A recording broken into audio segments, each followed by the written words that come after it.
STALKER. Lost Souls, The Whisper of the Zone, Chapter 1. The Night Without. Medicine Mikhail had swallowed his last pill 4 days ago. The small orange bottle still sat at the very bottom of his pack. He hadn't thrown it away. He couldn't. He knew it was just an empty plastic container, but sometimes at night he reached in and touched it, like a talisman, like a reminder. You are still Mikhail Vladimir. You are still human. The swamp that morning was like a corpse. This wasn't figurative. Smell of the swamps always hovered somewhere between decay and sulfur, but today it was heavier. There was no wind, the smoke wasn't dispersing, and it was clear that something nearby had been burning. Mikhail shouldered his pack, slung the strap of his AKM-74 over his shoulder, and pulled open the tent flap. The morning fog was still on the ground. Vanya was already outside. Vanya Crow Petrenko was 52 years old, and he wore it. In every wrinkle, in every movement, in that soldier's posture that stood just slightly behind wherever he stood. Former Ukrainian army enlisted then. Special forces, then the zone. He'd never told the story of what came between. Mikhail had never asked. In the zone, everyone had a story of what came between, and usually not asking was healthier. Right now, he was crouched on a log, heating something over a small alcohol burner. Not tea, some kind of dried herb mixture. He traded for it from a freedom member, somewhere. The man had said it calmed the nerves.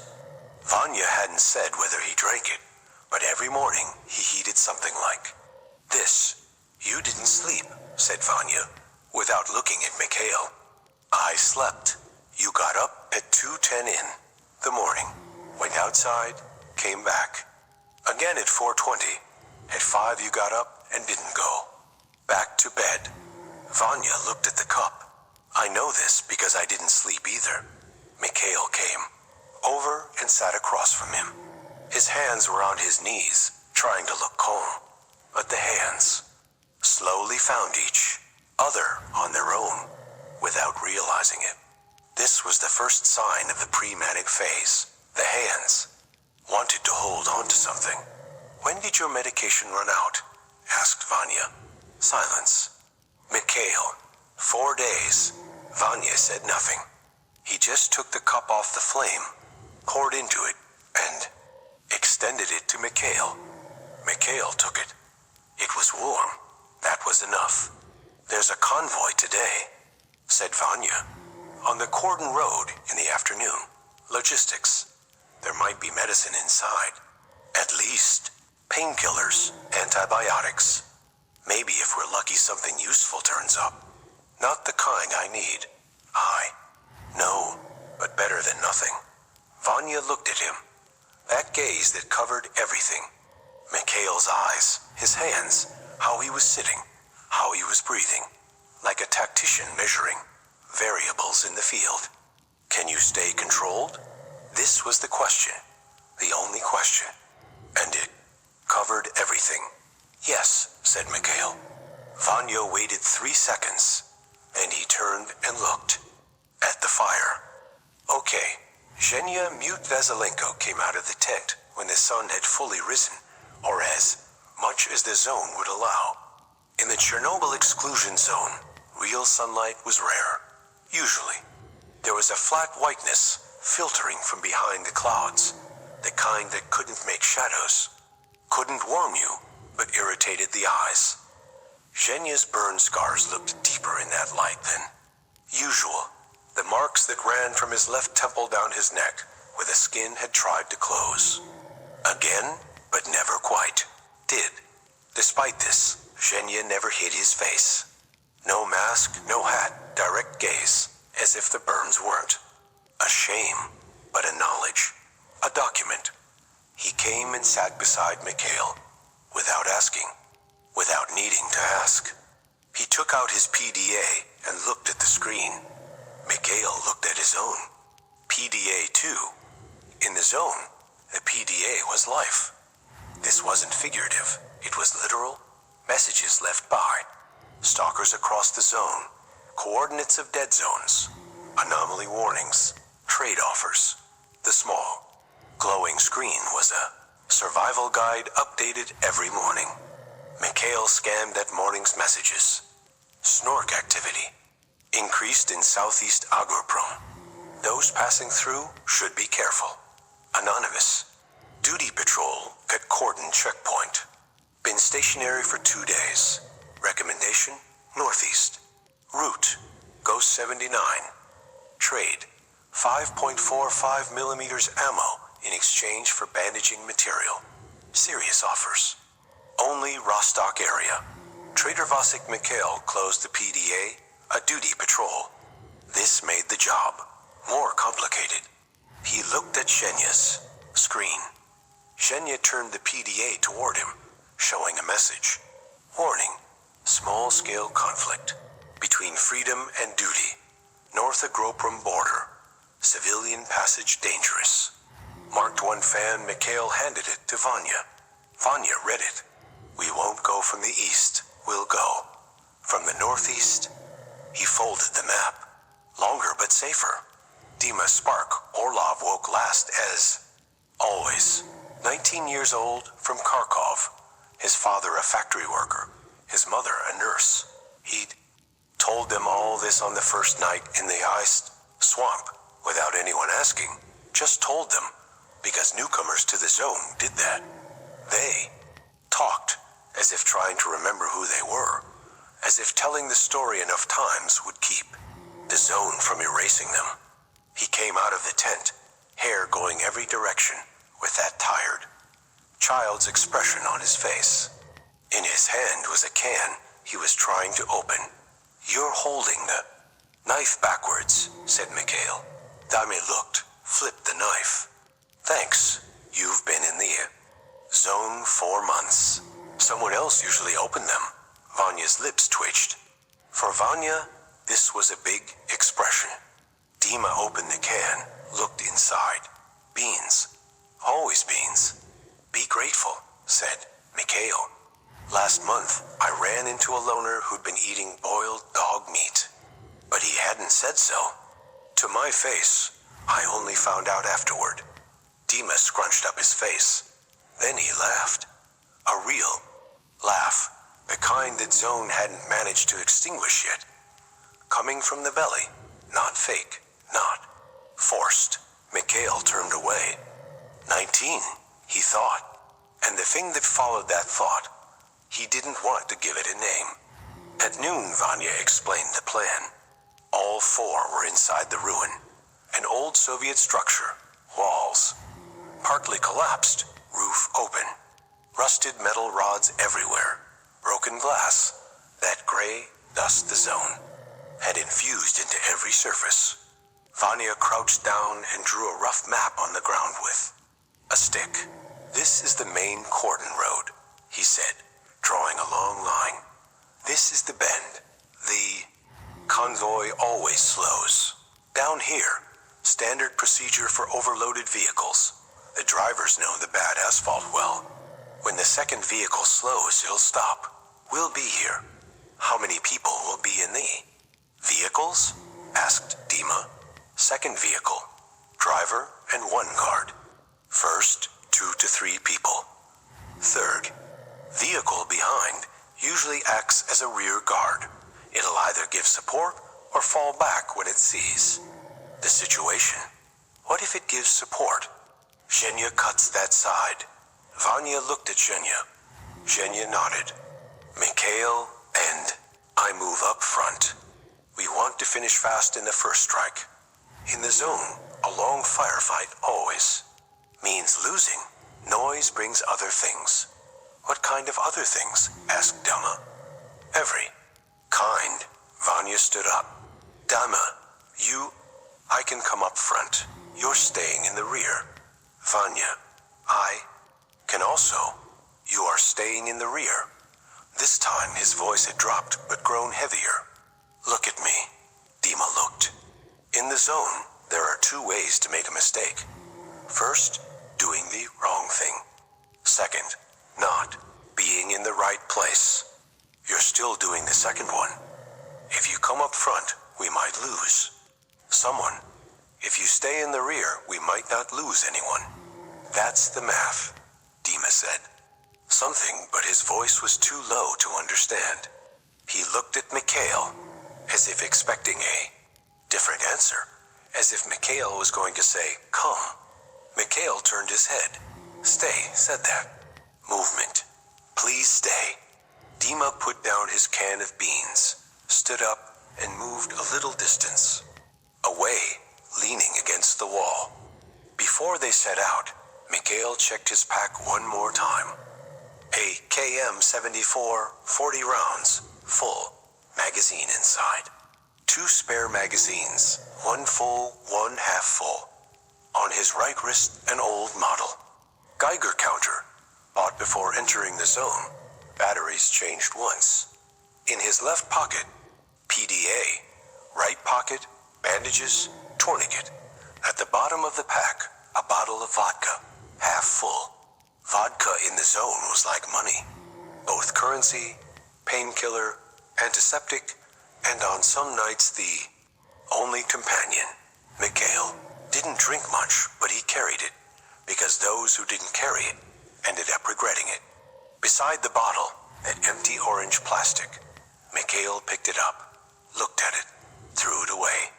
This time he really threw it. The convoy point was a 2-hour walk. Coming out of the swamps, they skirted an anomaly field. Vortex type. You could tell from the air shimmer, and when you got close, you could feel the metal being pulled inward. Vanya threw a bolt, found the safe path. They passed on the right, standard procedure. They stopped twice on the road at Vanya's signal. The first time, a pack of pseudodogs was passing in the distance. 3, maybe 4 of them. Mangy yellow fur, but powerful. Pseudodogs weren't the most dangerous mutants in the zone, but when they came, in packs, the math changed. The pack passed, they moved on. At the second stop, Zhenya signaled. On the right, in the bushes, movement of something. Everyone raised their weapons. They waited. A man came out of the bush. Green-gray camouflage, a freedom patch on his arm. The anarchist seeking freedom who considered the zone humanity's property, the direct opposite of duty. The man saw them too, and stopped. Both sides sized each other up. The freedom man had an AK-74U, similar to Mikhail's, but newer, less worn. His eyes moved quickly. 4 people, armed, no hostile. Movement. The man made a short signal with his left hand. Where are you coming from? Swamps, said Vanya. Going where? Our own business. The man stared a while longer, then nodded. Duty patrol on the Cordon Road today. If you know that, fine. If you don't, now you do. He added after a brief pause. Free information. Rare in the zone. Thanks, said Vanya. The man left. They moved on. They arrived at the convoy point an hour early. Vanya examined the location, sent Zhenya to the right flank. He and Mikhail took the left side.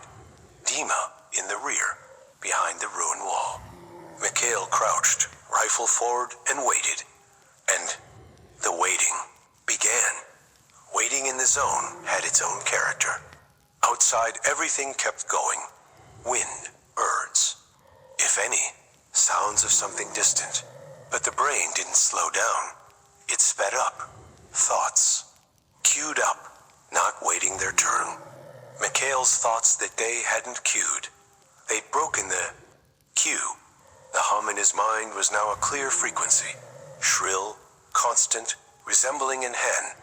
Electronic malfunction. When the pills were there, he suppressed this sound with cotton reality. Softened slightly. Colors faded a bit, but the ground stayed solid. Now there was no cotton. The ground was solid, but that solidity was dangerous, overly sharp, overly clear. The edges of objects stood with an unreal sharpness. Manic threshold failed, he thought, with one corner of his mind, the doctor's term, judgment impaired, impulse control weakened, risk perception dulled, but at the same time, reflexes sharpen, environmental awareness increases. Some people called this a superpower. Mikhail called it a time bomb. The PDA vibrated. Message from Zhenya. Right side clear. Road visible. Vanya whispered beside him. They should come within 10 minutes. Mikhail nodded. His hands on the rifle. Calm. He looked. Calm. Not inside. The convoy sound came first. Engine noise. Tires on gravel. The squeal of metal. The first vehicle appeared. An old model UAZ-469, military green, windows muddy. 2. People visible inside. Second vehicle. A KAMAZ cargo truck. Cargo covered. Already slowing, standard before the bend. The third vehicle didn't appear. Either it had stayed behind, or there wasn't one. Vanya signaled. Now, Mikhail stood up. And at that moment, exactly that moment, not an explosion, a single dry. Sound came. From the right, from where Dima was. Time get a strange thing.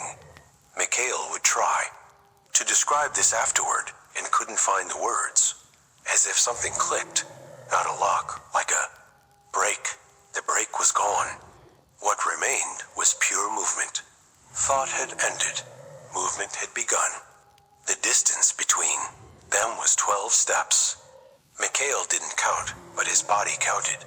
On the first step he raised the rifle. On the second took the angle.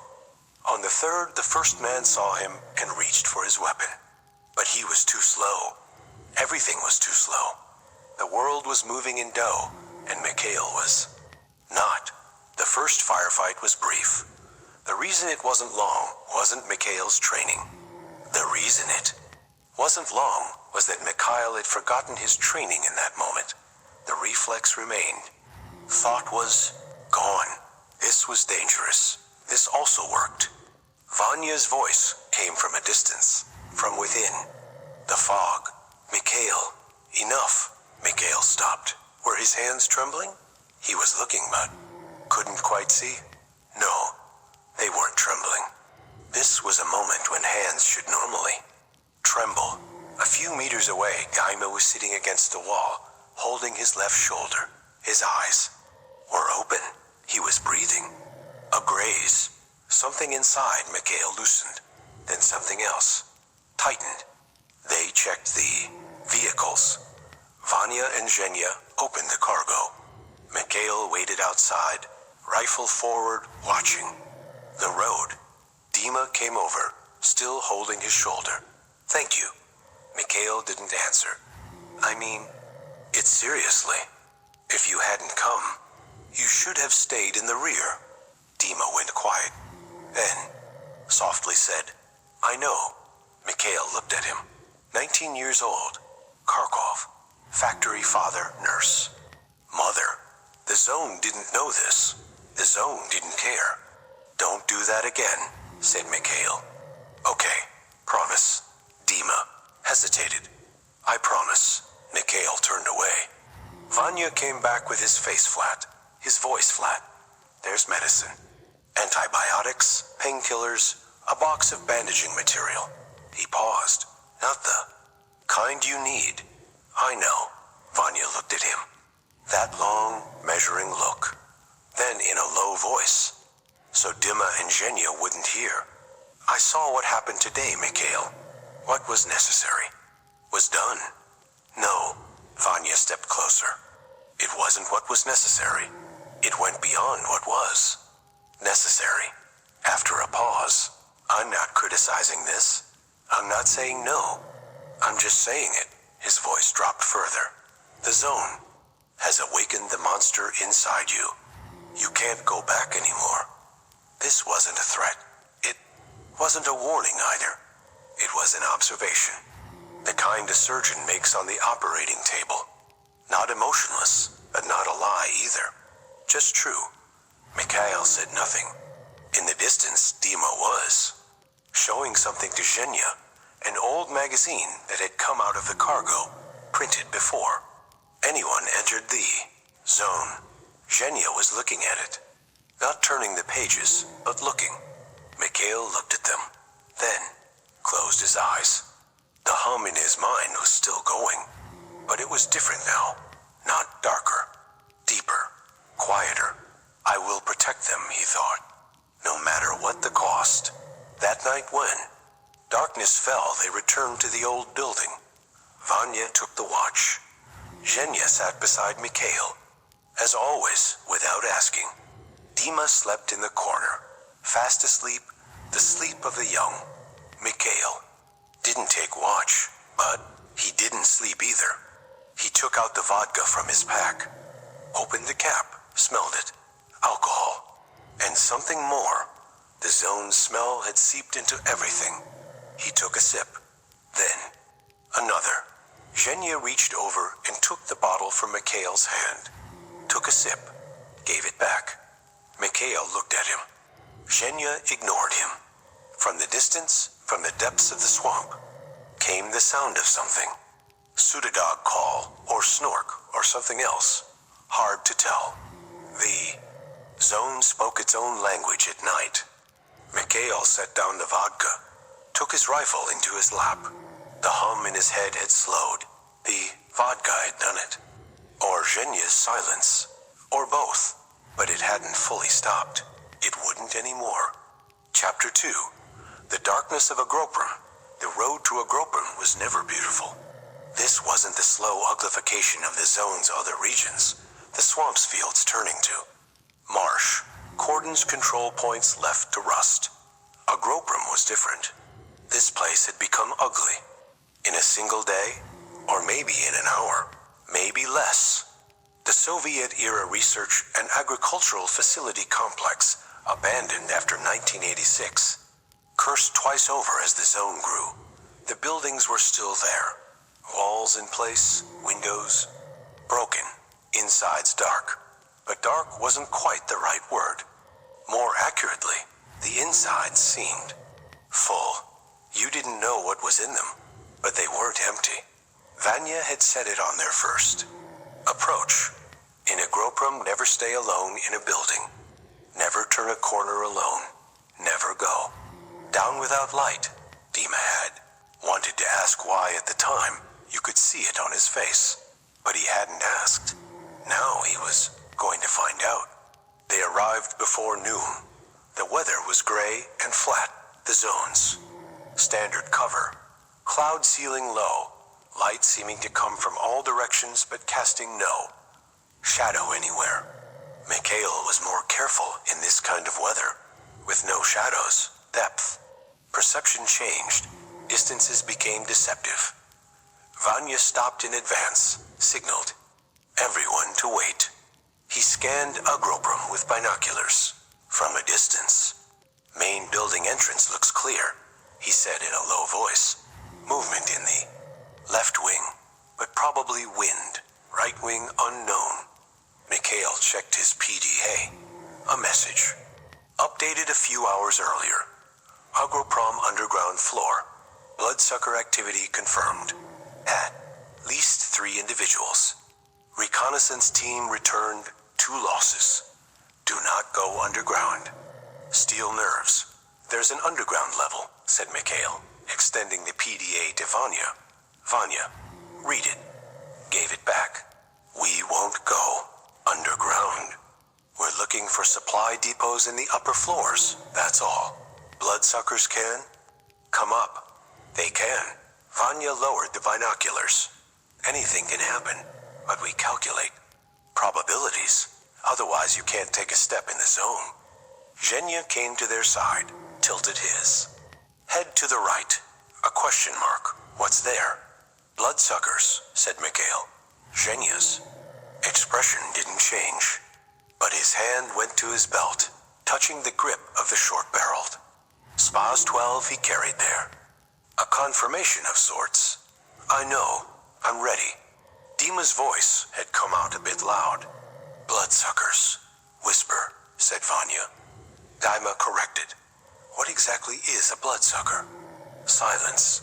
The three looked at each other. "It can turn invisible," said Mikhail finally. "Not completely. There's a shimmer. If you look carefully, you can notice it. Fast. Very fast. It goes for the throat or the neck. Doesn't like light. Why doesn't it like light? I don't know. The zone doesn't know either. Nobody knows." Mikhail adjusted his rifle. "That's why you always carry a flashlight." Dima checked his pocket. He had a flashlight, small, cheap, but present. "Good," said Mikhail. When they entered the building, the first thing that hit them was the smell. It always hit with the smell, decay, damp. That chemical background smell the zone never left behind. But Agripron's interior smell was heavier, more organic. Mikhail noticed this and noted it, with that still functioning, still analyzing part of his mind. Entry hall, collapsed ceiling, broken glass on the floor, rusted metal skeleton. Along the left wall, overturned metal shelves. Whatever they had once carried was unknown. Now they were empty. Vanya signaled right with his hand. Mikhail moved left. Zhenya stayed in the middle. Dima right behind Mikhail. Slow walk. Every step careful. They found the first floor depots, too. Rooms, locks broken. Others had come first clearly, but they hadn't taken everything. Vanya knocked over a metal box. In a corner, a handful of 5.45 millimeters rounds fell out. Old model, but usable. In a box, bandages half ruined by moisture. A bottle, label illegible, liquid inside. Vanya smelled it, put it back. Mikhail found something in the other room. An old STALKER backpack pushed into a corner. He opened it. Inside a PDA, screen cracked, but maybe data could be extracted. Several cans unopened. A small leather pouch. Inside, a button, string, and a piece of paper. He opened the paper. Written in Cyrillic, handwriting scattered. "If you find this, my name is Alexei. The passage in the underground connects to tunnel number 2. From there, north. If anyone cares about this, probably not. Everyone who enters the zone leaves alone or doesn't leave. No date, no Alexei." Mikhail put the paper back, shouldered the pack. Extra supplies would be useful. While climbing to the second floor, Dima stumbled. The staircase had rotted. One step collapsed. Dima grabbed on. Didn't fall, but made noise. These breaking of metal and wood, dry and sharp. Vanya turned, looked Dima up and down with his eyes, said nothing. But Mikhail felt it. Something separate from the shrill hum, more instinctive. The silence of the buildings had changed, very slightly, very faintly, but it had changed. "Stop," he said in a whisper. Everyone stopped. Silence. Then, something. From below. Not from the underground, from directly below, from under the floor. A movement or a sound. Mikhail couldn't quite place it. But it was something. He looked at Zhenya. Zhenya had heard it too. His eyes had narrowed. His hand was on the SPA's 12. "Pull back," said Vanya quietly to Dima. "What?" Now, they went. Back down the stairs. Returned to the first floor. Vanya tried to close the door. Or tried to. The hinges weren't holding. It opened with one hand's pressure. "Movement?" said Mikhail. "Yes." Vanya leaned against the wall, coming up from below. One or two. The PDA vibrated. Message from Zhenya. There's an exit, too. The outside through the left window. Looks clear. Vanya signaled left. They moved. 3 steps to the left window. Dima stopped. Mikhail turned back. Dima had stopped. His face had gone. Pale, he was pointing at something with his finger. Corner. Right corner. Mikhail looked. At first, there was nothing. Then there was. A shimmer in the air, similar to heat haze on a hot summer. Day, but not. Sharper, faster, something with mass-bending light. A form appeared, indistinct, but there. 2 meters, maybe a little more. Not quite standing, it was crouching, preparing. Zhenya's STAL-12 fired. The noise multiplied in the closed space, ringing in the ears. Dust fell from the ceiling. The shimmer leaped. It was wounded, but hadn't stopped. It was fast, incredibly fast, Mikhail. Instinctively dodged right, and the thing passed right beside him. He felt the wind on his face. Vanya's KS fired twice. The shimmer fell to the floor. Became visible. Bloodsucker. Mikhail had. Seen them before, but every time the same prickling feeling came. As if nature had done something wrong. As if this form shouldn't exist. Long arms, instead of skin, some kind of membrane. On its head, not a face, but a hole surrounded by appendages. He didn't know what the doctor said. Mikhail only knew one thing. You shouldn't look at it too long. Move, said Vanya. They ran to the window. When they got outside, where was Dima? Mikhail turned. Dima wasn't there. Dame. His voice had come. Out, not a whisper, normal. Volume, wrong. In the zone, normal volume was wrong. Vanya grabbed him, took his arm. Quiet. Dima's inside. Quiet. Vanya's eyes darkened. Stay controlled. But Mikhail was already looking through the window into the inside. Inside, Dima was there. In the left corner, leaning against the wall, his hand over his mouth. Trying not to make noise, Mikhail understood. This, and why did he understand? Because 3 steps from Dima, there was another shimmer. Stopped, waiting. The second one. The PDA message had said, at least 3 individuals. Mikhail raised his rifle, but there was no angle, directly behind Dima. If fired, it would hit Dima. Zhenya touched his shoulder, tilted his head right. I'm going. No, said Mikhail. But Zhenya was already moving, going into the window, silently, like a shadow. STAL-12 forward, flashlight on. Light hit the shimmer. The bloodsucker lunged, not at the light, at its source. At Zhenya. Mikhail went inside. What followed was fast and noisy, and Mikhail afterward couldn't remember the sequence exactly.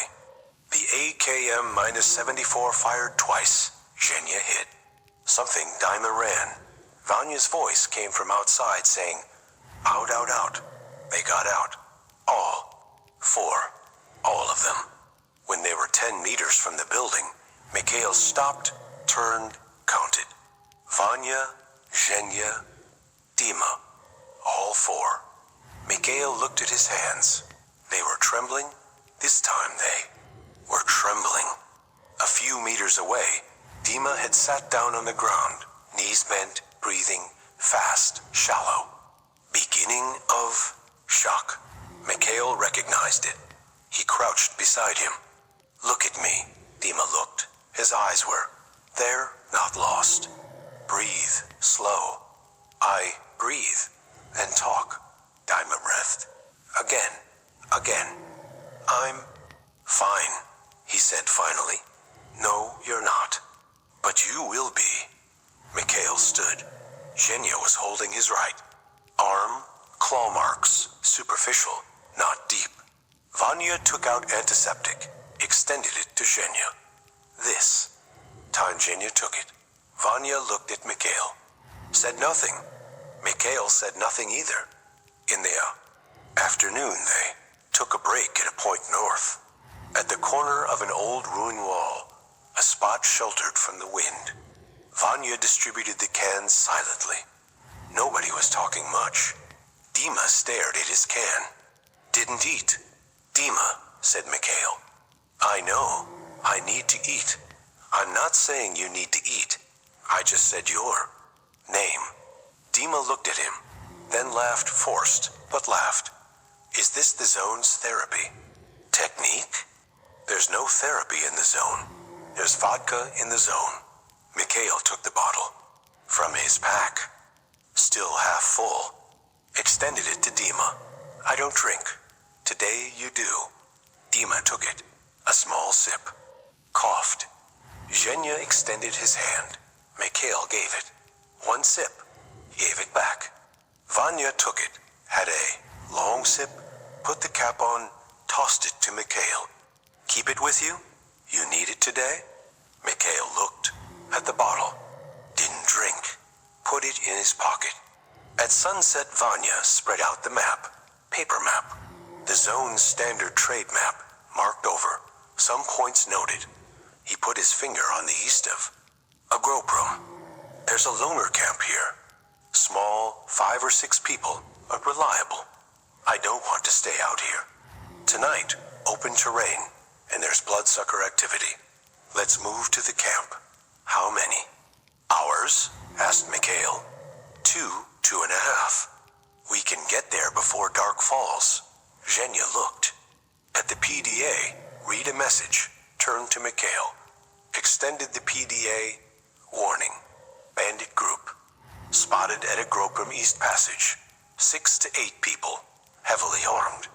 I'd recommend no. Passage. Nimble Mikhail handed it to Vanya. Vanya, read it. We won't go from the east. We'll go from the northeast. He folded the map. Longer but safer. Dima stood up, shouldered his pack. His face was coming together. Slowly color had returned. That frozen look in his eyes had passed. The zone aged you. Quickly. This was his first real zone experience. More real than the firefight at the swamp. And he'd gotten through it. This time, thought Mikhail. The northeast route passed over a bridge at risk of collapse.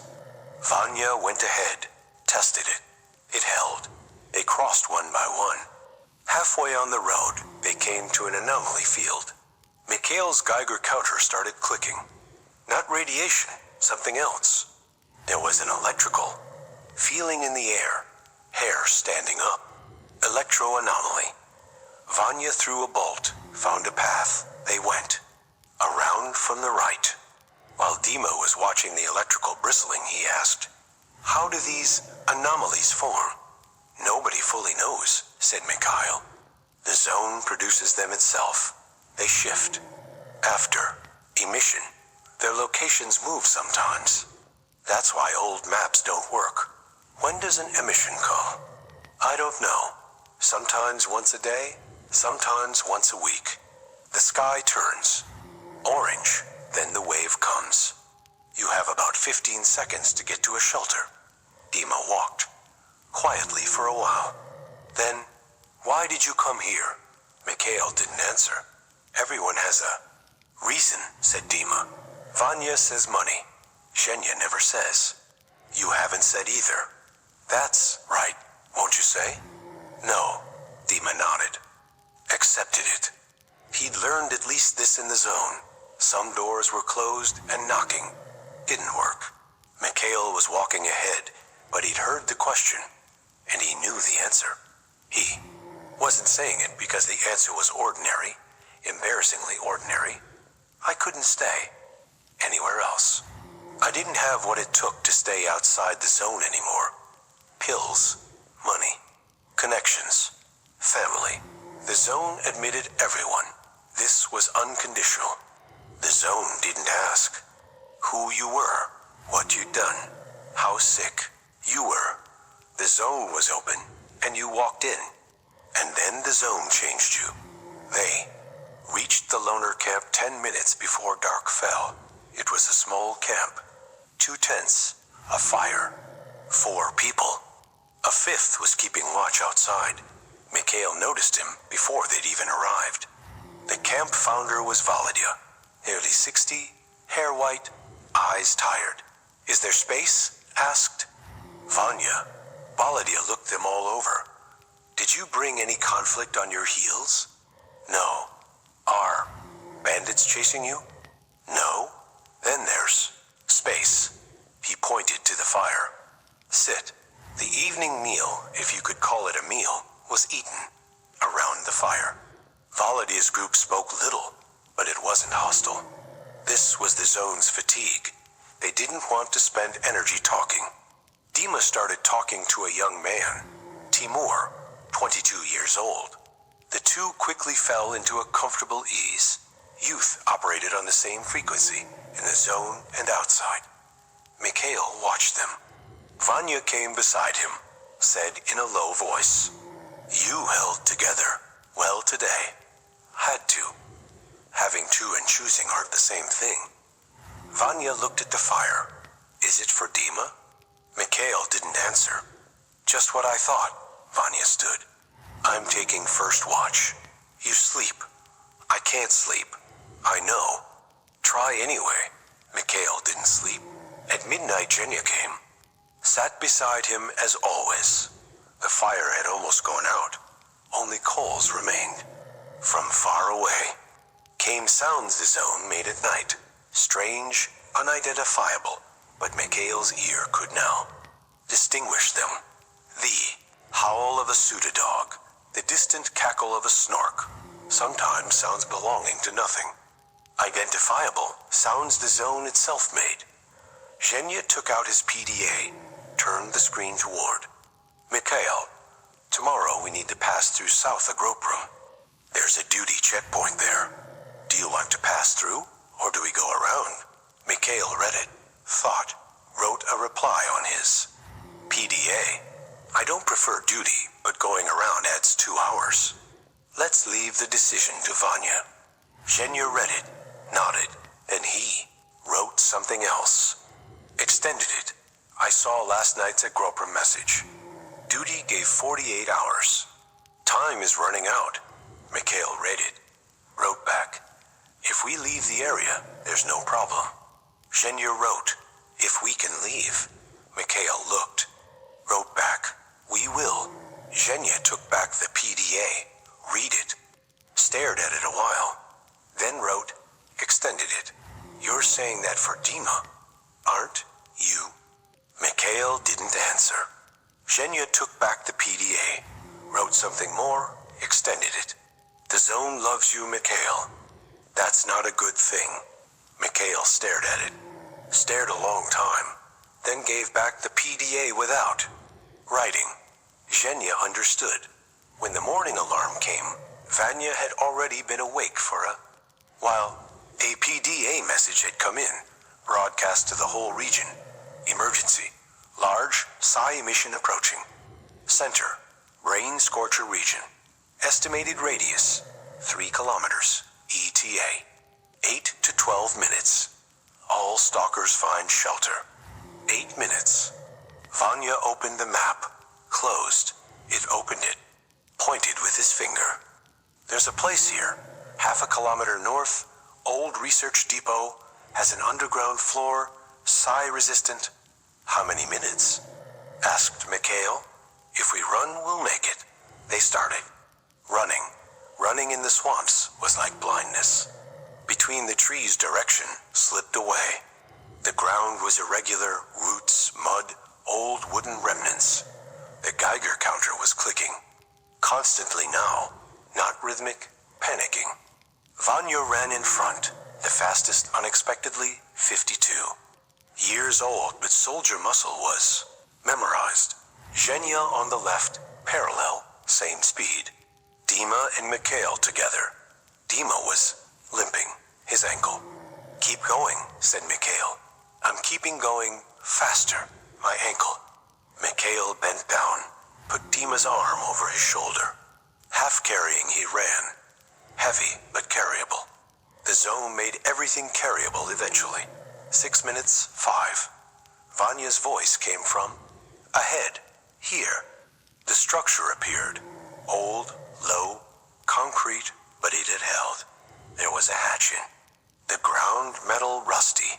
Vanya pulled, it opened. Inside was dark, stairs going down. Down, said Vanya. Zhenya went down. Dima went down. Mikhail. Vanya went last, pulled the hatch from inside, closed it. Darkness. Flashlights turned on. Half a second later outside came the sound of the psi emission. Not a sound, a feeling. The ground trembled slightly. The air changed. Not a pressure, the opposite. Like a vacuum, as if something was being pulled inside. Then silence. The underground floor was small, tight for 4 people, but enough. Everyone sat, waited. Dima said, "How long does it last?" "Large emissions," said. "Vanya can last up to 2 hours?" 2 hours. Yes. Dima leaned his head against the wall, closed his eyes. Zhenya leaned against the opposite wall, S.T.A.L.K.E.R on his knees, eyes open, looking at the door. Vanya looked at Mikhail. "You held together well outside, running too, for 11 days without medication. Had to. Having to is also a skill." Vanya leaned back. "Try to. Sleep. I can't sleep." "I know. Try." The first hour passed. Dima had fallen asleep. Really fallen asleep this time. Fatigue and psi residue pulling together into the unconscious. Zhenya was still awake. Still. Watching the door. Vanya's eyes were closed. Mikhail counted. Counted breaths. Then counted the cracks in the wall. Then counted his own pulse. Put 2 fingers on his wrist. Counted. 87. Not high, but above normal. Stress and lack of medication. He put his hand in his pocket. Found the talisman. Held it. Dima's mother sewed this, he thought. She never saw the zone. Never smelled the smell. She sat down, took her needle and thread, sewed it, gave it to her son. Such a simple thing. His eyes burned. In the zone there was crying. Of course there was. Everyone cried, but usually alone. Mikhail could be considered alone in this darkness too, with the sleeping Dima and the watching. Zhenya beside him. He didn't cry, but his eyes burned. After the second hour, Vanya woke, opened his eyes, stood with the meaningless ritual of checking a clock, moved to the hatch, put his ear to it, then slowly lifted. It outside looked calm. They came out. The forest had changed. It always changed after a large. Emission anomalies shifted positions. Sometimes new ones formed, a fine difference in the ground color. But this time it was deeper. Mikhail felt this before explaining it. There was a sharpness in the air, not sound vibration. Psi residue. Vanya took out the map, examined it. North exit, he said. 1 hour. 40 minutes later, the problem started. A sound from the right, very close. A single sound metal. Someone had hit something, or something had fallen. Vanya stopped. They paused. From the right came a man. Stalker clothing, but wrong. Wrong beyond just the dirt. The eyes. The face, the walk. Zombified. A single person. Armed in his right hand, Makarov pistol. His grip on it was wrong. Pointing downward, a reflex hold. Vanya was probably going to say, pass. Mikhail knew. This zombified individuals sometimes just walked by, especially if they weren't in a large group. The man stopped, raised his head, looked at Mikhail. That gaze, it was empty. Completely empty. Inside those eyes there was nothing. There was reflex, there was movement, but there was no person. The zone had taken him. All of him. And suddenly Mikhail thought, will I look like? This one day, the thought came suddenly and didn't leave. It stuck. The man raised the pistol. Wrong reflex, not the right movement. Mikhail dodged. Vanya leaped left. Zhenya's STALKER fired once. The man fell. Silence. Vanya stood up. Mikhail stood up. Dima was breathing beside them, had fallen on. His ankle, face tightened with pain. Zhenya lowered his rifle. Mikhail looked at the man. He was on the ground now, eyes open, looking, but was nobody anymore, and he had been nobody for a long time. Move, said Vanya. They moved. At the night's rest stop, Dima came to him.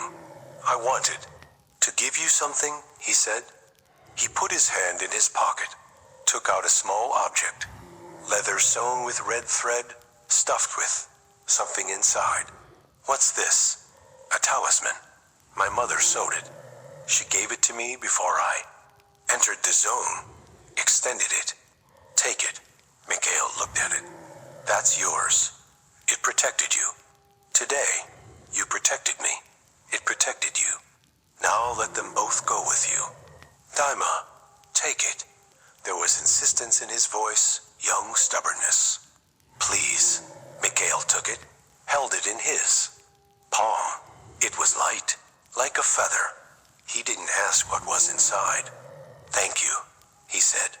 Dima nodded, turned, walked away. Mikhail put the talisman in his pocket. He put his hand there, pressed gently. Outside the zone's voice continued. It always continued. Chapter 3, Scattering in the all. Red Forest. Before entering the Red Forest, Vanya stopped. Everyone stopped. This was Vanya's reflex. When he stopped, everyone stopped, because Vanya didn't stop without reason. Before them, the trees were beginning. Not normal trees. Things the zone had transformed over the years. Things radiation and psi waves had made. The pines were still pines, but their color had changed. The needles were reddish, not exactly red, but close to red, somewhere between orange and brown, as if frozen in autumn. But it wasn't autumn. It was never autumn here. This color was permanent, coming from the palette the zone used when painting the forest. Red forest? The zone's lungs? No, the zone's brain. Before we go inside, said Vanya, voice low and flat, some reminders. 1. Keep each other in sight at all times. Don't let the gap exceed 2 meters. 2.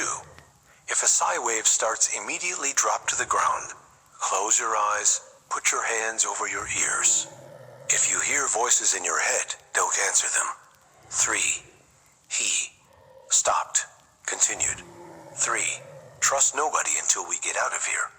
Not me, not Zhenya, not Mikhail. Silence. Dima swallowed. Not even me? Not even you? How does that work? It doesn't. You survive. Vanya started walking. The others followed.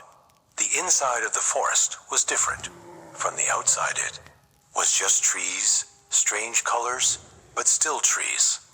When you got inside, you understood the difference. The light changed. That was the right word. It changed. Same cloudy sky, same flat. Whiteness, but the way the light fell inside was wrong. Shadows extended in the wrong direction. Sometimes they didn't extend at all. Mikhail felt this on the first step and noted it with his still functioning, still analyzing mind. Then he closed that part. Not analysis movement. They walked. The ground was damp and silent. Footsteps were absorbed into the earth, didn't echo. This was disturbing. The human was accustomed to hearing surrounding sound, didn't notice the footsteps striking the ground until they couldn't hear them. Now he noticed. Dima was right behind Mikhail. His ankle was still wrapped. He was limping slightly, but not complaining. A good sign. He'd learned to carry pain. Zhenya on. The left, parallel walk, as always invisible but present. Vanya ahead. The first hour passed. Quietly. Anomalies were there, but scattered. Mikhail found a gravitational anomaly through a bolt, drew out the safe path. They got past. A little ahead, there was a psi emitter remnant, old, disabled, but the ground around it was still vibrating slightly. Not Geiger, something else. Mikhail passed quickly. The PDA signal was weak. This was normal. In the Red Forest, signals mixed, sometimes cut out completely. Sometimes wrong messages were received. Mikhail had received a message, but the sender ID was blank. Turn back. Just this. 2 words. Mikhail deleted it. He didn't show it to Vanya. If he had, Vanya would have said signal noise. He'd probably be right. But the hum in. Mikhail's mind had paused for a moment when it saw that message. A strange recognition, as if the message had come not from outside, but from inside. He deleted it, moved on. At the end of the second hour, Dima's back looked Dima over. Symptoms? Dizziness? Nausea? Dima thought. A little. Voices? Daimar. Are there voices? Small ones. In the background, like someone's talking from far. Away, but you can't understand what they're saying. Vanya looked at Mikhail. Mikhail. Understood. The zone's storm had started. Not fully, not yet, but it was close. And Dima, young and inexperienced, was the most open target. Can you keep walking? Asked Vanya. Yes. Not answer means no. Really? Dima balanced on his feet. Yes. Mikhail, stay beside him. Vanya looked ahead. We need to find shelter. We have an hour, maybe less. Finding shelter wasn't easy. Shelter in the red. Forest was theoretically simple. Old research stations, abandoned equipment buildings, thick-walled structures. In practice, finding these structures took time, and time was running short. 20 minutes forward. Mikhail was holding Dima's arm gently, without making it obvious. Dima sometimes stepped wrong. Zhenya signaled from ahead. To the right, among the trees, a structure was visible. An old station. Small, concrete walls it held. The door was broken, but the frame was solid. They went inside. Inside was dark. Flashlights came on. A single room. Broken equipment remnants. On the floor, an overturned metal shelf in the corner. Writings in Cyrillic on the wall. Old, faded. Part of it readable. Sea emission level critical. Personnel evacuating. The rest was gone. Vanya examined the door frame. Will hold. Walls are thick. He checked his PDA. No signal. Could last for hours. Dima sank into the corner. His eyes were closed. He leaned his head against the wall. Mikhail went beside him. Are the voices continuing? Yes. Dima didn't open his eyes, but now they're clearer, like familiar voices, like my mother, or not my mother, but similar to her. Don't answer. I know. Dima, don't answer. Don't talk. Listen, but don't answer. Okay, Mikhail. Stood, turned to Vanya. Vanya in a low voice. How many days without medication? 11 days. Vanya said nothing, but his eyes said something. He was calculating. Mikhail's situation, Dima's situation, the storm outside. It could start with you too, he said finally. I know. Keep your mind occupied. Counting works sometimes. Or breathing exercises. Did you learn that from the army? Yes. Zhenya stood in front of the wall, eyes on the door. SPAS 12 in hand, ready, if something unexpected came, he'd see it. First, Mikhail took his rifle into his lap, sat, and the waiting began. The first hour passed. The storm was intensifying outside. Concrete was enough not to hear the sound, but the feeling was different. Mikhail couldn't quite describe this. As if the brain was being pressed from the arsh. Inside, not a pressure, an interference. As if thoughts were flowing a little slower, as if words were a little more distant. He counted. As Vanya had said, 1, 2, 3, 4. He counted in. Turkish, then in. Russian, then again. Changing the language required attention. He had to both count and translate. It worked. A little. Dima had fallen asleep, or appeared to be sleeping. Zhenya's eyes were at half-mast, but he wasn't sleeping. This was Vanya's characteristic, standing somewhere between rest and wakefulness, energy conservation and readiness at the same time. Zhenya was still awake, still watching the door. The second hour, Mikhail's PDA vibrated. No signal. He knew. This. It vibrated. He looked at the screen. A message was loading, but the sender ID was still blank. The letters loaded with a delay, as if the connection was very weak. Mikhail Vladimir. He. Stopped. You cannot protect him. Mikhail closed the PDA. His hands were trembling. No, not trembling. He raised the rifle, removed the magazine, counted, put it back. He did this 8 times. 8 times. Vanya opened one eye. What are you doing? Checking. 4 times is. Enough. Mikhail stopped. Set the rifle on his knees. The hum in his mind was now 2-layered. His own hum and the psi vibration outside, one on top of the other. The doctor would call this external stimulus. Effect. Mikhail would call it, my head is burning. He put his hand in his pocket, found the talisman, held it. It was light, like a feather. He still didn't know what was inside, but it had. Wait. Dima's mother's hands had passed over this leather. A prayer, or an intention, or just love. The zone didn't know. This. The psi wave didn't know. He calmed a little. Just a little. But a little was also something. At the start of the 3rd hour, Dima woke. Opened his eyes, looked at Mikhail. We're still here. Still. The voices have decreased.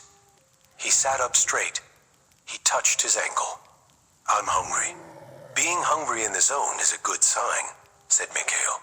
A person who isn't hungry is either dead or under psi influence, Dima thought. Was that supposed to be comforting? Yes, it wasn't. I know. Vanya took a can from his pack, threw it to Dima. Beans. Dima looked at it, smiled with that real smile. Opened it, ate. Zhenya passed by, and with his hand lightly tapped Dima's can. Passed on. Dima looked after him, then turned to Mikhail. What did that mean? I don't know, said Mikhail. But everything from Zhenya is a good thing. Move, said Vanya. They came out. 10 minutes later, when outside had gone quiet. When they came outside, the forest had changed. After a large emission, it always changed. Anomalies shifted. Sometimes new ones formed. A slight difference in the ground color. But this time it was deeper. Mikhail felt it, before explaining it. A sharpness in the air. Not sound, vibration, psi residue. Vanya took out the map, examined it. North exit. He said, 1 hour. In the first quarter hour, everything was normal. Normal in the zone was relative. Anomalies, distant sounds, the intermittent clicking of the Geiger counter. These were inside normal. Mikhail watched them but carried no special concern. The concern came from somewhere else. Zhenya stopped. This was a sudden stop. He'd cut his step in the middle.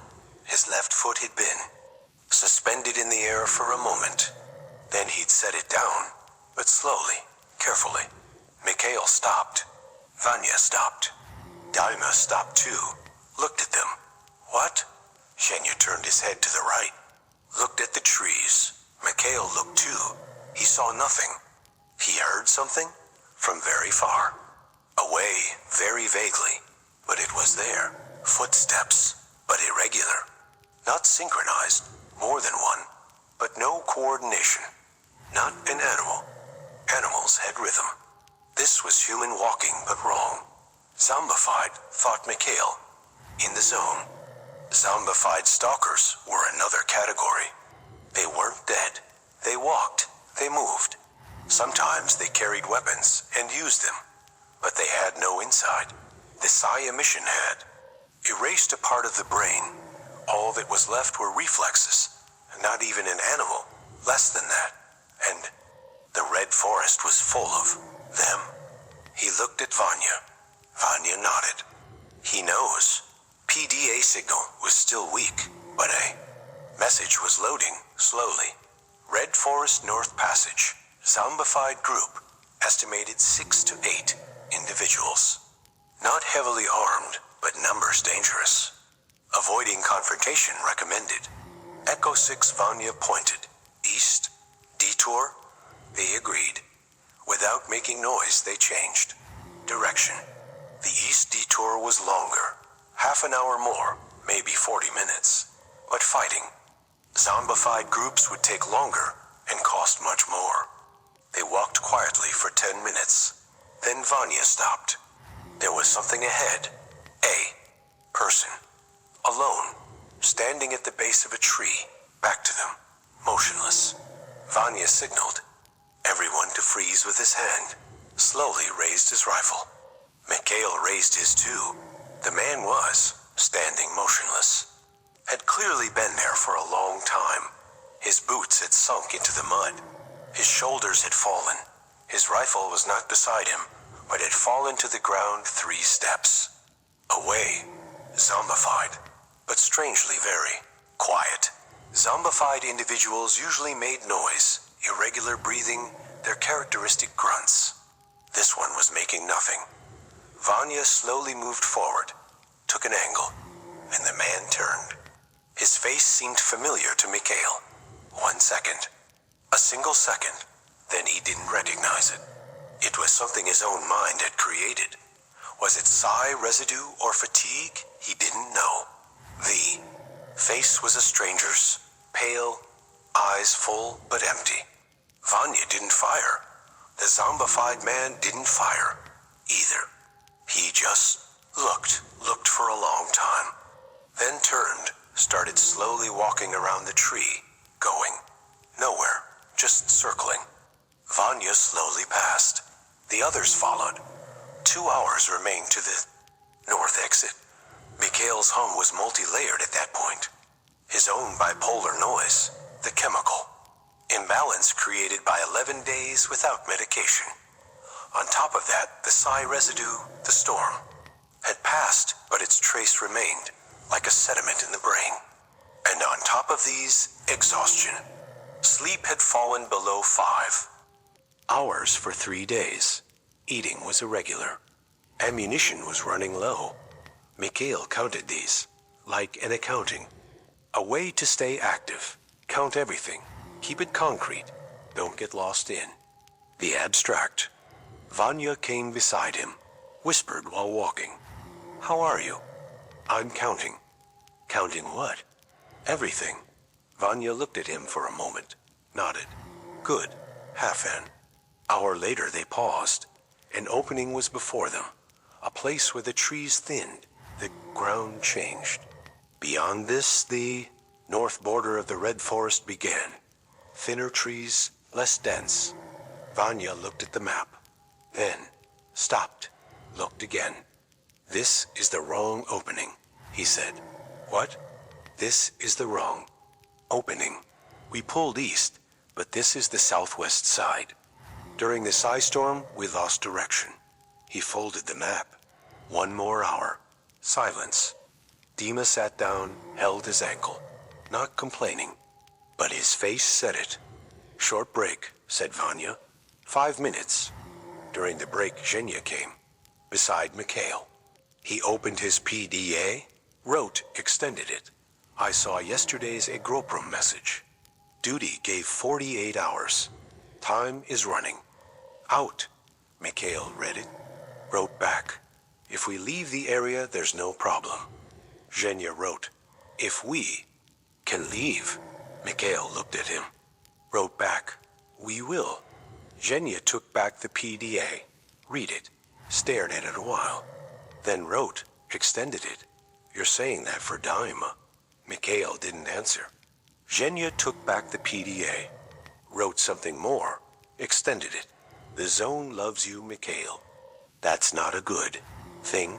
Mikhail looked at it, looked for a long time, then gave it back without writing. Zhenya understood. 5 minutes were up. Vanya stood. Move. They stood. They walked. And 40 minutes before reaching the north border, exactly at that point, exactly at that moment, with no warning, all the PDAs sounded at the same time. Everyone's PDA at the same time. Red. Alert. Emergency. Large psi emission approaching. Center. Brain scorcher region. Estimated radius 3 kilometers.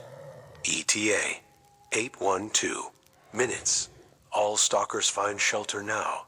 8 minutes. Vanya opened the map, closed it, opened it, pointed with his finger. There's a place here, half a kilometer north old. Research depot has an underground floor, psi resistant. How many minutes? Asked Mikhail. If we run, we'll make it. They started running. Running in the red forest was like blindness. Between the trees, direction slipped away. The ground was irregular. Roots, mud, old wooden.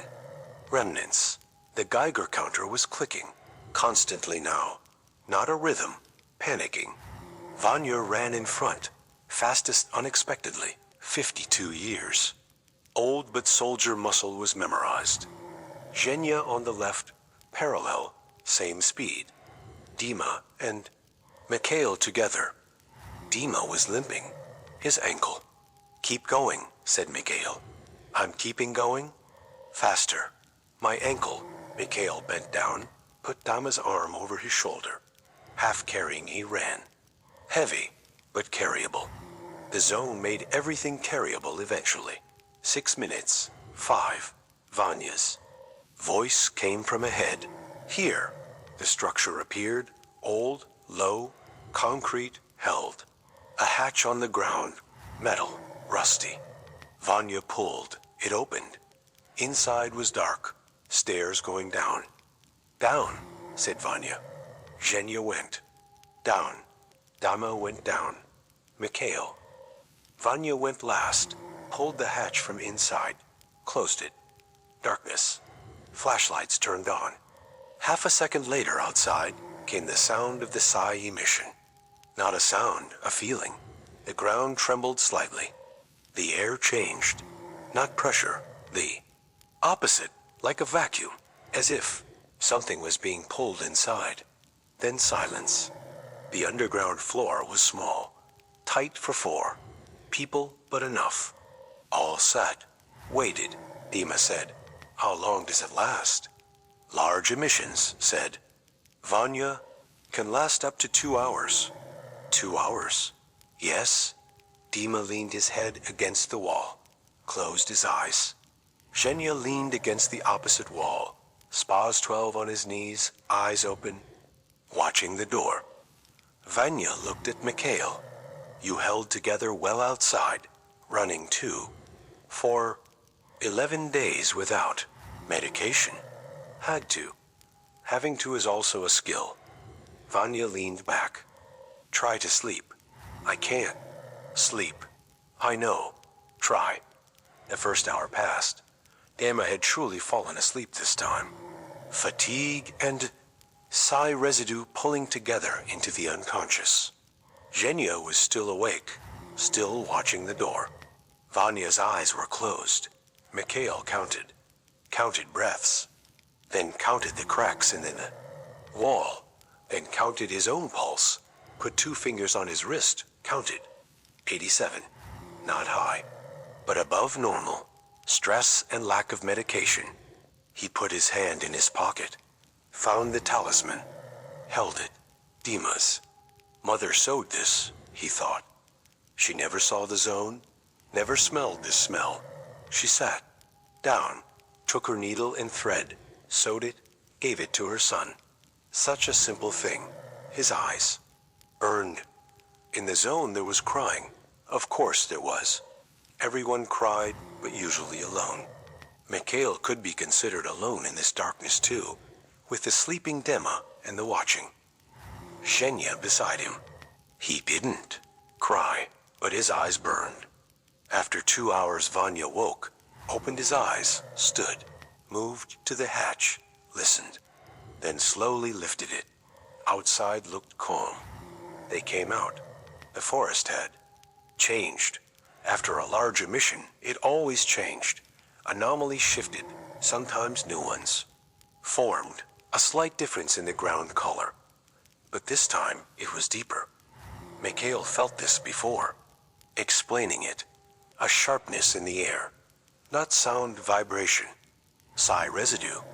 Vanya took out the map, examined it. North, exit, he said. 1 hour, 40 minutes later, the problem started. A sound, from the right, very close. A single sound metal. Someone had hit something, or something had fallen. Vanya stopped. They paused. From the right came a man. Stalker clothing, but wrong. Wrong beyond. Just the dirt, the eyes, the face, the walk. Zombified. A single person. Armed in his right. Hand a Makarov pistol. His grip on it was wrong. Pointing downward, a reflex hold. Vanya was probably going to say pass. Mikhail knew this. Zombified individuals sometimes just walked by, especially if they weren't in a large group. The man stopped, raised his head, looked at Mikhail. That gaze, it was empty. Completely empty. Inside those eyes there was nothing. There was reflex, there was movement, but there was no person. The zone had taken him. All of him. And suddenly Mikhail thought, will I look like this one day? The thought came suddenly and didn't leave. It stuck. The man raised the pistol. Wrong. Reflex, not the right movement. Mikhail dodged. Vanya leaped left. Zhenya's STAL.K.E.R fired. Once, the man fell. Silence. Vanya stood up. Mikhail stood up. Dima was breathing beside them. Had fallen on his ankle, face tightened with pain. Zhenya lowered his rifle. Mikhail looked at the man. He was on the ground now, eyes open, looking, but was nobody anymore. And he had been nobody for a long time. Move, said Vanya. They moved. The north border of the forest was 20 minutes away when it happened. A sound from the right. A conflict sound. Multiple weapons, multiple directions. Freedom and duty. At the exact north border, at their exact exit point, fighting had broken out. Vanya turned down. They dropped to the ground. All four flat. Bullets were passing. Overhead, not targeting them, targeting each other, but in the zone, there was no such thing as a wrong bullet. Vanya whispered, 5 seconds here, then left, into the trees. Detour? Grenade or something else? Mikhail didn't know. But it was close, very close. The blast wave caught Vanya. Vanya fell. He turned to the right. Hit the ground, heavy, uncontrolled, not from dreams, from reality. Mikhail ran to him, dropped to his knees. Vanya opened his eyes. His face was covered in blood. From the left temple, cut or impact, hard to tell, but open eyes and clear voice. Left side, side, tree line. You go there. I'm getting up. 1 second, but he didn't get up. 1 second passed, 2 seconds. Vanya tried to get up and his right leg didn't hold. Shrapnel or blast, hard to tell. Mikhail took his arm. I'll carry you. Don't carry. We'll slow. I am carrying. Vanya looked at him, that measuring gaze, calculating everything. Then something changed in that gaze. The calculation closed. Acceptance came. Okay, he said. They crossed the forest border with all 4 people. The firefight was behind them now. Freedom and duty were busy with their own business. Hadn't seen them or hadn't wanted to. When they got away from the trees, breath came. Real breath from the chest. Vanya sat down on the ground, held his leg. Cut or not, Needed to be checked. Mikhail crouched, pressed with his hands. Does it move? Vanya moved it. Pain struck his face, but it was mobile. Not broken, bruised.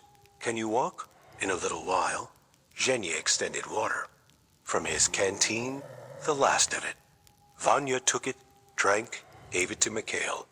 Dima had sat down, holding his ankle, face, pale but eyes open. All four were there. All four. Mikhail counted. 4. That night they passed, near the swamp border. Not fully in a grope room, not fully in the swamps, the gray zone in. Between, they didn't put up tents, found a sheltered spot behind a pile of rubble. Watches. Rotated. Mikhail took the second watch. Sitting alone, he opened the PDA, scanned the incoming. Messages. Like the zone's nightly bulletin. Who was where, what they saw, what danger. But tonight one message caught his eye. A grope room south. Large emission last night. Underground bloodsuckers came up. Total losses. Unknown. Teams working this area last week, please report status. Duty command Mikhail. Closed the message 3 times. Tomorrow, they would cross through south of grope room. Beside him came the sound of Dima sleeping. Regular, deep, young sleep. Mikhail took his rifle into his lap. Fixed his eyes on the zone's darkness. I will protect him, he thought. But this time, something else came after the thought. Quieter, colder. What if you can't? The zone didn't answer. The zone never answered. It just waited. Final chapter. Under the brain scorcher before entering the brain. Scorcher's range the PDA stopped. Not all at once. Slowly, the way signal bars go out one by one, like stars disappearing as morning presses in. First the internet connection went, messages. Became unreachable. Then the local network signals from other stalkers. Then GPS. Then the screen turned to a strange white. Then went dark. Mikhail put the PDA in his pack. No more map. No more warnings. No more zone nightly. Bulletin. Just 4 people and the fog before them. How they had gotten here, Mikhail would try to piece together afterward, and couldn't. After leaving the Red Forest 3 days had passed. 3 days or 4. The number wasn't clear anymore. Vanya's leg had slowed them all. Breaks. Had grown longer. They were stopping earlier at nights. Dima's ankle wasn't healing. Instead, the swelling was increasing. Zhenya couldn't fully use his right arm, whether from the bloodsucker's claw marks or a branch, hard to tell, but movement was restricted. And Mikhail, 8 days without medication, had become 11. 11 had become 14. The hum in his mind was no longer 2. Separate sounds, it had merged. His own frequency and the zone's frequency, the two had become one single sound. He couldn't distinguish anymore which belonged where. Thoughts were coming, but they couldn't find their owners. Is this my thought, or is the zone thinking for me? Asking himself this question was also dangerous, but he was asking it. Every morning he was asking it. On the morning of the 4th day, Vanya sighed. We're at the brain scorcher's border. Without a map, without GPS, knowing this was itself something. Vanya had zone memory, better than old soldier memory, coming from personal experience. Directions, distances, the smells of regions. How do you know? Asked Dima. Vanya raised his finger. Here. They listened. There was something. Not quite a sound. It was a vibration, but coming not from the ears, from the head. From inside the head, from a place not quite definable, low and constant. Mikhail recognized it. He knew another version of this sound from his own mind. The version coming from outside was colder, more systematic, unlike his own irregular hum. Like a machine, like a pulse. We should go back, said Dima. Vanya didn't answer. Vanya, we should go back. Where to? Said Vanya. His voice was flat, neither hard nor soft. Agrupram is under duty control. There was. Emission in the Red Forest. Southern regions are full of bandits. He stopped. North is the only. Open road. North is Brain Scorcher. I know. Silence. Zhenya took out his PDA screen was black. He looked at it. Put it in his pocket. Didn't say anything. Mikhail stood up. We're walking. The Brain Scorcher's effective range wasn't instant. This was the zone's most insidious thing. If it were instant, it would be less dangerous. The brain would record when something started. There would be a reference point. But Brain Scorcher worked slowly, millimetrically. First the edges would go. Attention would scatter. You'd forget today's date. Names came with a slight delay. Then the center connections would break. The bridges between the present and the past. And when you realized this, usually it was too late. Mikhail noticed the first change when they'd been inside for an hour. He wanted to say Vanya's name, really wanted to say it for a clear reason, and it was delayed 1 second. 1 second. The name was there. He knew it was there, but reaching it took a small effort. Small, but before it hadn't existed. He said it. Vanya. Vanya turned. What? Nothing. I was counting. Vanya understood, nodded. In the second hour, Dima fell. He fell while walking. Not a stumble. His legs suddenly gave out. A collapse. Mikhail turned, ran, dropped beside him. Dima's eyes were open. He was looking, but his gaze wasn't quite blank. It was half there, as if looking from very far away, as if looking from behind glass. Who's in front of me? Asked Mikhail. Dima didn't answer, then answered with a delay, Mikhail. My last name? He stopped, thought. Vladimir. You're okay. My head hurts. I know. Mikhail took his arm, lifted him. Dima. Stood up. Count your steps. Out loud. Walk. Count your steps. 1, 2, 3. Count. Out loud. You need to hear your own voice. Dima started counting. 1, 2, 3. They walked. In the third hour, Zhenya stopped. Mikhail turned first. Zhenya had left his step in the middle. His left foot had been suspended for a moment. Then he'd set it down slowly. But he'd stopped.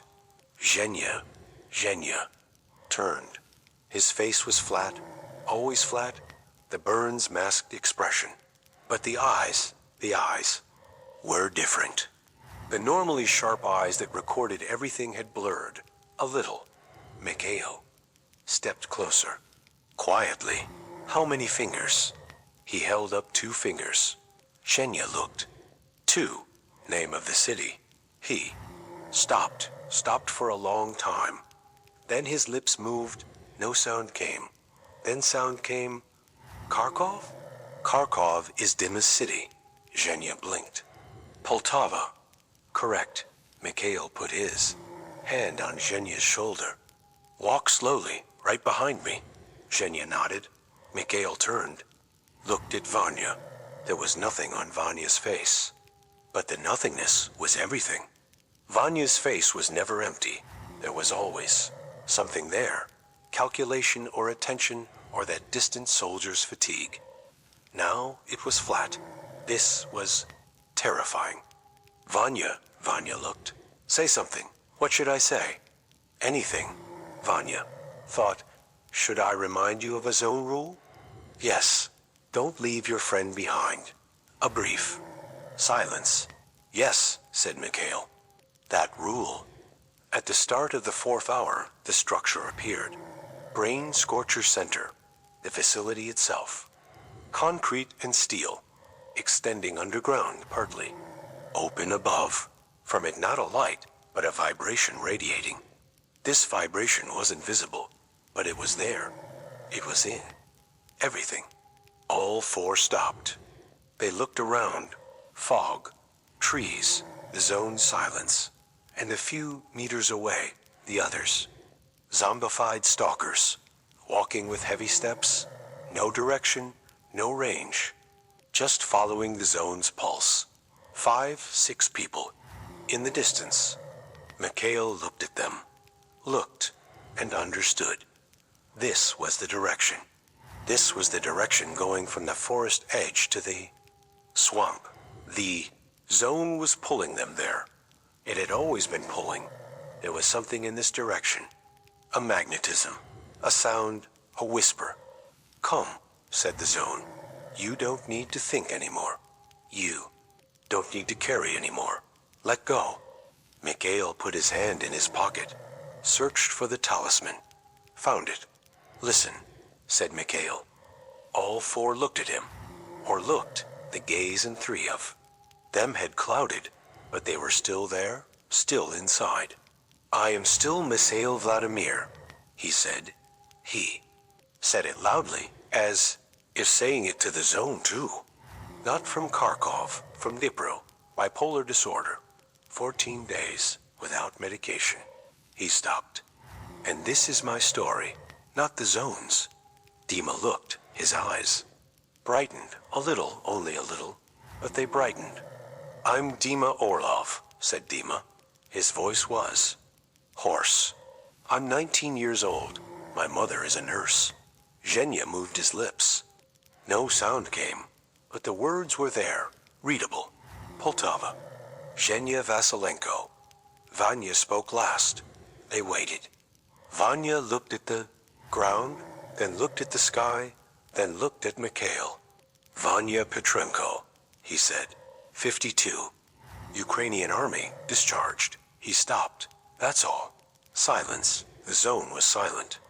Mikhail took out the talisman, looked at his palm. Kharkov soil was inside. Dima's mother's hands had passed over this leather. We're walking, he said. Where? Asked Dima. Mikhail looked ahead. There was fog. There were always trees. There was the zone. Together, he said. The last walk began. Mikhail ahead, Vanya. On his right, Dima on his left, Zhenya behind. Not a single line, a cluster. Close enough to see. Each other, close enough to hold each other. The brain scorcher pulsed. With every pulse, Mikhail lost something. A small thing, a detail, a sound. His mother's face had gone already. His father's voice had gone. The smell of his childhood had gone. But 3 things remained. The talisman in his hand. Vanya's hand on his right, still holding, weak but holding. And Dima's voice on his left, still, counting, hoarse, trembling. 1, 2, 3. The zone could take everything, but to take these 3 things it still had to struggle. What happened when they fell wasn't clear. For Mikhail, falling wasn't even the right word. More like dissolving. Steps slowed, then stopped. Then the ground approached, and there was no thought left to notice the approaching. When he hit the ground, it wasn't hard. Beside him were sounds, 4 breaths, 4 rhythms.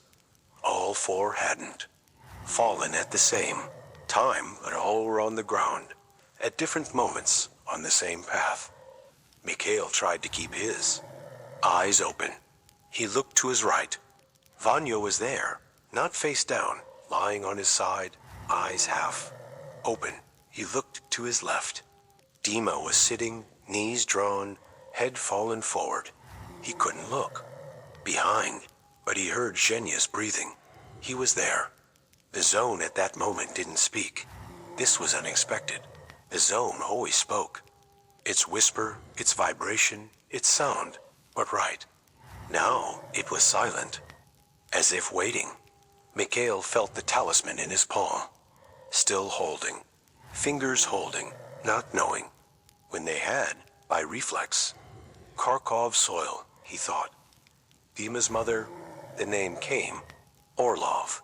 Dima Orlov, 19. It came. Vanya Petrenko.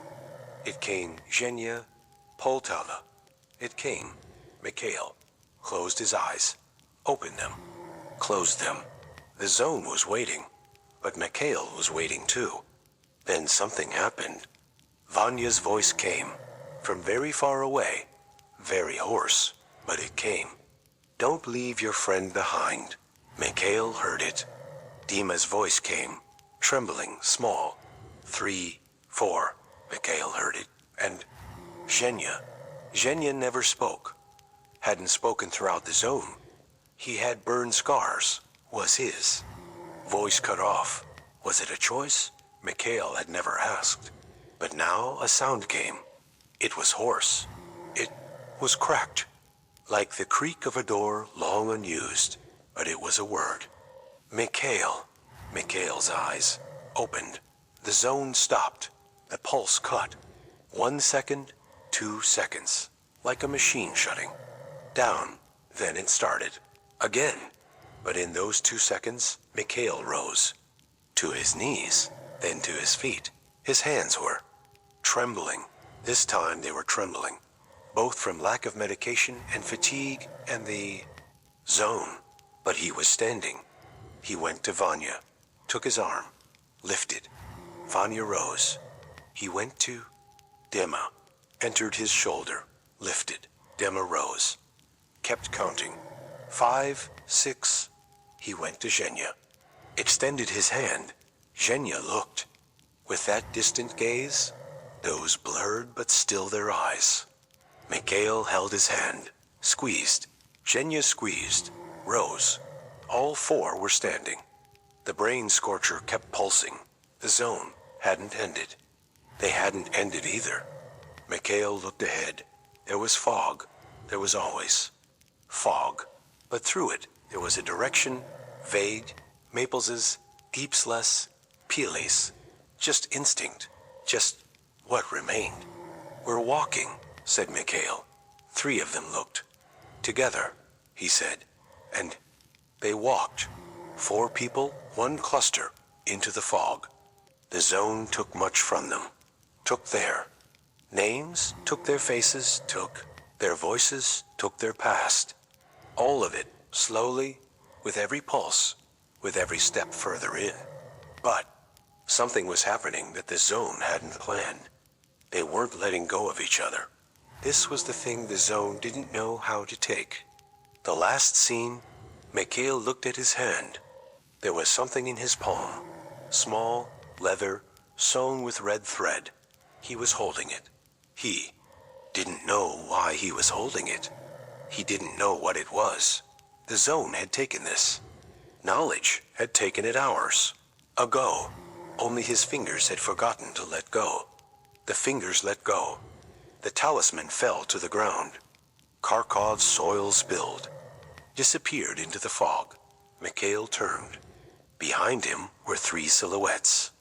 One was limping, right leg, irregular step, but stepping. No direction, just movement. An old, rusted SKS rifle over the shoulder, carrying without knowing he was carrying. One was counting. Hoarse, trembling. 7, 8, 7, 8. The same numbers the loop had. Broken. Couldn't move forward. A 19-year-old face, but no inside anymore. Just the sound remained, as a driving force. One was silent. A burned face, SPAS 12 in the left hand, gaze flat and empty. He had spoken 1 word. It was his last word. The zone had taken it now too. Mikhail looked at them. His eyes were milk white. Their eyes too. The zone in that moment didn't speak. It didn't need to. 4 silhouettes turned at the same time in the same direction. There was no coordination, but the direction was the same. The zone's pulse was the same in all 4. The same frequency, the same call. Toward the foggy swamps. They walked. 4 people, 1 direction, 1 frequency. Vanya was limping. Dima was counting. Now just one, one, one. Zhenya was silent. Mikhail was. Ahead. Mikhail's pocket had a hole in it. The talisman would have gone there. But the talisman was gone. His fingers searched the emptiness. Couldn't find it. Let go. What remained was not.